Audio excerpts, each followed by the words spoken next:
Hey guys, welcome back to Inchworm Gardens. Today's May 28th, 2024. I'm here in Middle Tennessee, Zone 7B. Today, I'm going to be giving you the first full garden tour of the year. Let's jump right into it. All right, so the first stop on the tour is this lovely strawberry patch. So this was maybe 10 plants 3 years ago, and they just spread out to this big, nice strawberry patch.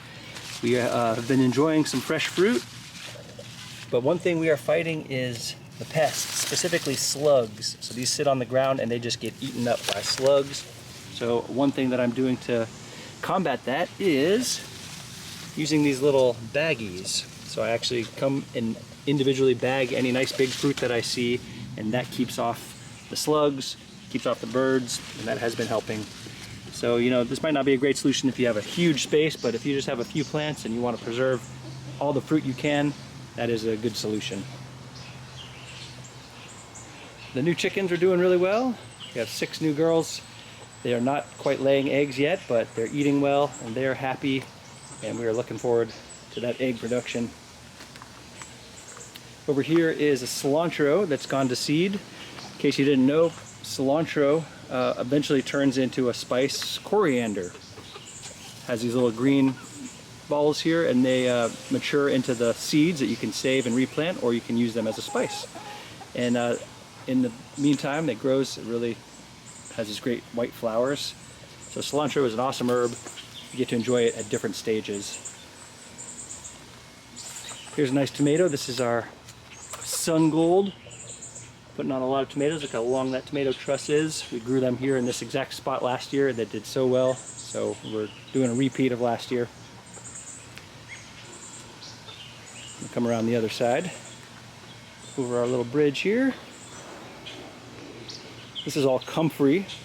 Again, started with I think 3 or 4 transplants. I moved over here, took over this whole corner, gives the chickens a little shade under here, and provides some nice little flowers.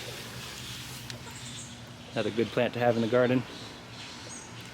Here's our gold flame honeysuckle, getting real big. We had strange pest pressure this year with aphids. I didn't expect them to be on the honeysuckle as much as they were. We had a bunch of these nice little buds. They were covered in aphids, and we didn't actually get a ton of flowers. There's still some coming back. Hopefully that was just an early season pest, and hopefully we'll get some more flowers later in the season. But I'm enjoying that gold flame honeysuckle. Great plant to have. This is a new one this year. It's a Rose of Sharon. You can see a little flower buds starting to come in there. This can get pretty large, but you can keep it trimmed and manageable. So I'm going to just keep it a nice little compact shape in that corner there. All right, coming into the garden, 2 more sun gold tomatoes. I was not planning to plant them here, but you know, when you have extra starts and you just can't bring yourself to get rid of them, you don't have anyone to share them with, so you just stick them in random places. So I put them here against this trellis, and it'll climb up here nicely. I did give a few away, but I had a lot of extra. So that's the sun gold. A couple more tomatoes over here. This is the spoon tomato. Any flowers yet? But yeah, real tiny little flowers. So this tomato is like one of the tiniest tomatoes in the world. Literally like super tiny. And the plants are actually quite large though. So that's 2 of them there. Let's see how those do. We've been enjoying peas, kind of coming to the end of the season here. They're kind of falling over. These are all just greens back here. Still have a few pods. The kids just come out here and just munch away at them. I really enjoy that, sharing that with the kids. This is a green doctor's tomato. We're going to grow that up this cattle panel trellis here, along with this butterfly, along with this hyacinth bean. That's a great climbing annual plant here.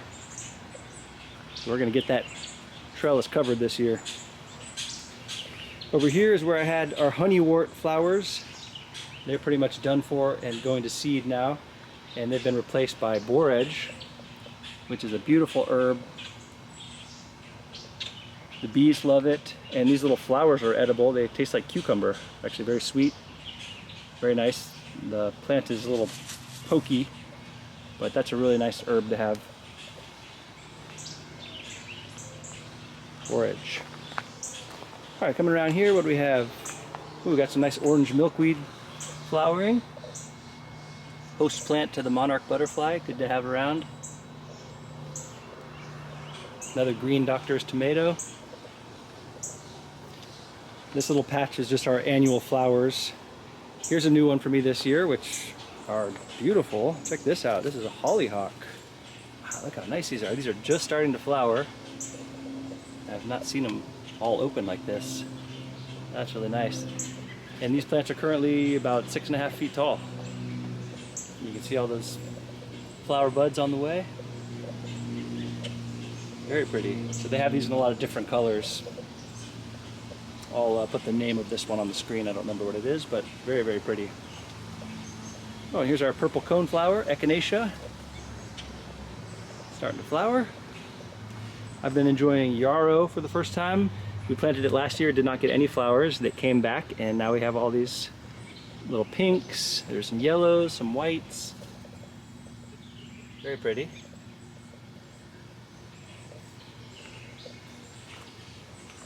This is a sweet 100 cherry tomato. Some more peas over here. Let's see what else is in this bed. We got some okra. We have a lettuce leaf basil. Check this out. You guys ever grown this variety? Look how big that leaf is. Tastes just like a regular sweet basil. It's just really wrinkly and has really big, big leaves. That's the lettuce leaf. Another okra. This is a radish. I actually prefer growing radishes for the flowers more than anything else because they really have these very pretty purple flowers, and you can eat them and they have a nice little radish flavor. So that's what's growing there. This is a purple tomato.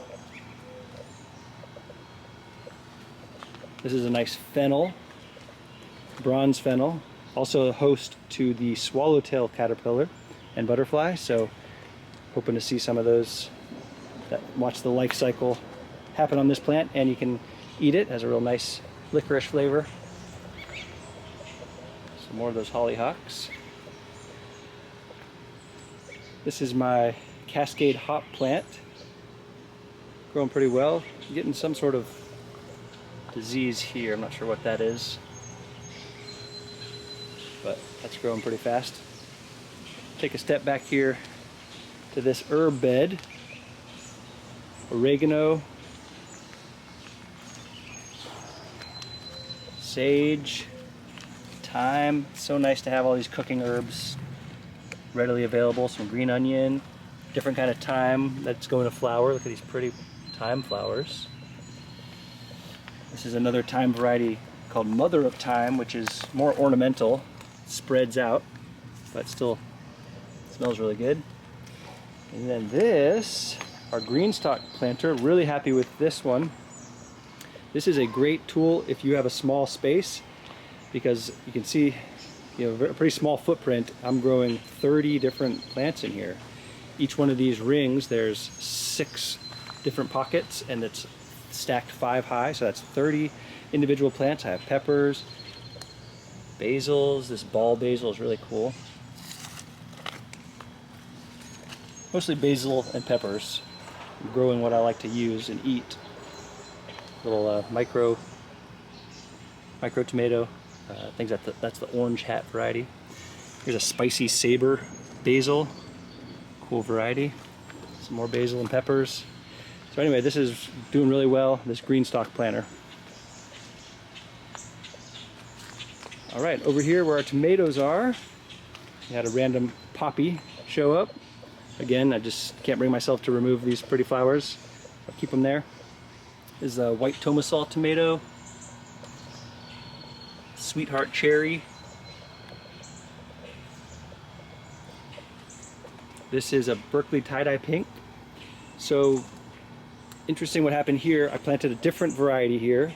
A couple days later it was totally wilted, and from what I could tell, it felt like there was some sort of root disturbance. I don't know if it was bugs, grubs, what it was. So my handling was literally to just, I pulled out the tomato plant, threw it away, dug out this whole area, like by like 2 foot by 2 foot hole, just removed all the soil, and then just put 100% compost in there, because I didn't even have any extra soil. I just literally just put compost. It wasn't even fully finished compost.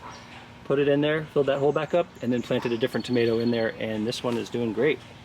So I think it was grubs, because when I dug that hole up, I found 5 or 6 little grub worms, and so they might have been munching on the roots. So just good to know.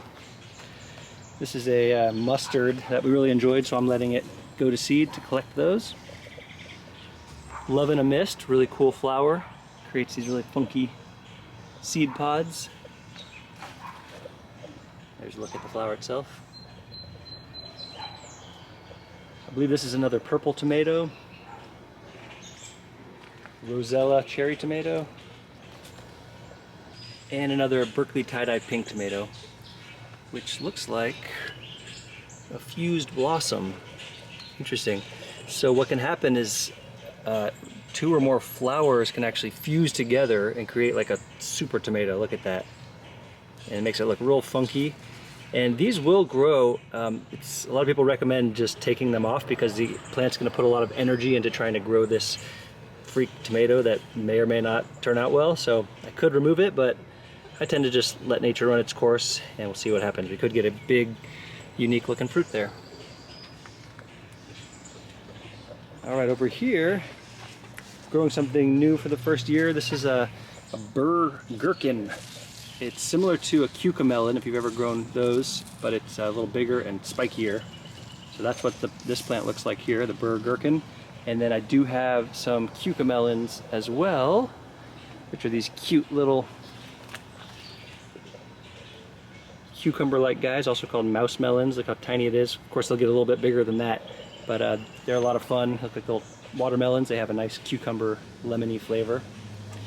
So that's what's going on here. And then, of course, a volunteer tomato. Again, I couldn't bring myself to remove him, so he's there to stay.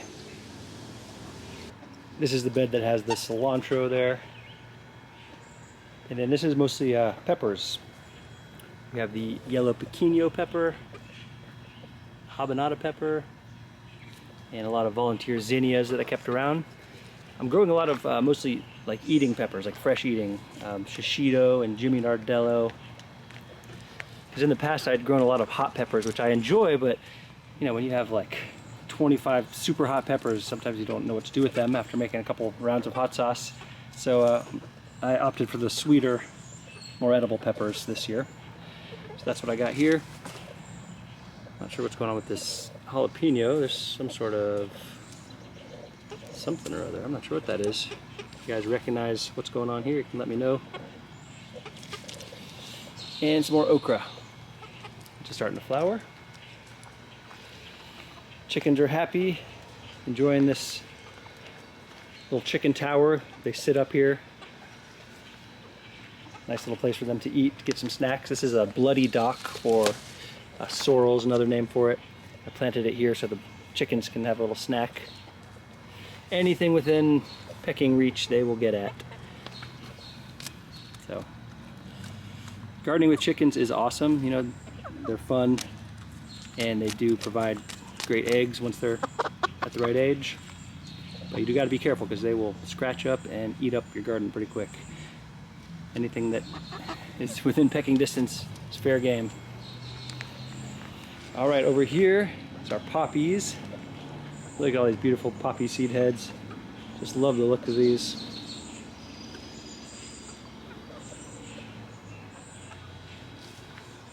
This variety is the Pepper Box Florist. And I did not plant a single seed this year. These all came back from previous years. Very nice. Another flowering cilantro, and then also a dill plant going to flower. Here's a new flower for me. I grew them for the first time last year. This is Cleome, or spider flower. And look, very, very cool it's kind of like an ever-blooming plant. And what I mean by that is, as the plant grows, it like puts off these blooms and then they start to die, and then the next little section grows and puts off another fresh head of blooms like this. Those die, goes up and continues doing that. So you constantly, it's like constantly refreshing itself, which I think is really nice. It's kind of sticky,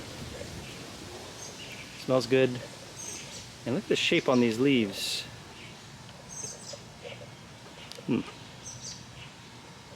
Interesting. Yeah, beautiful, beautiful flower. And also this lemon bee balm, another one of my all-time favorites. Smells so good. The bees love it. Really digging all these flowers lately. Let's see, another Sweet 100 tomato. We are planning for a whole lot of cherry tomatoes this year.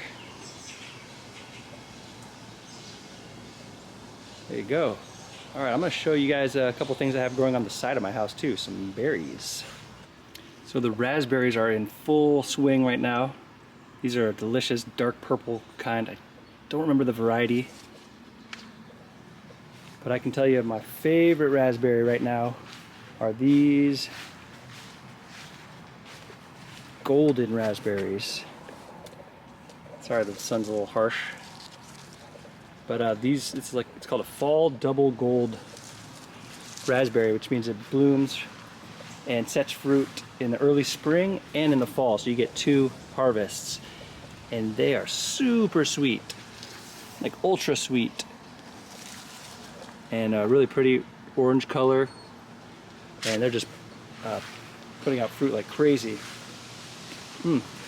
Just super sweet. And then we have a bunch of blackberries on the way too. Not ripe yet, but they're getting there. And then also our blueberries doing pretty good. Wow, and check this out. This is the first time this dahlia is blooming. Gorgeous. Coreopsis. Love it. Oh, and I missed one more thing in the garden. This is the dragon's egg cucumber. I have it growing in this little makeshift trellis here, and it's doing well. And we got a little fruit over here. Check it out.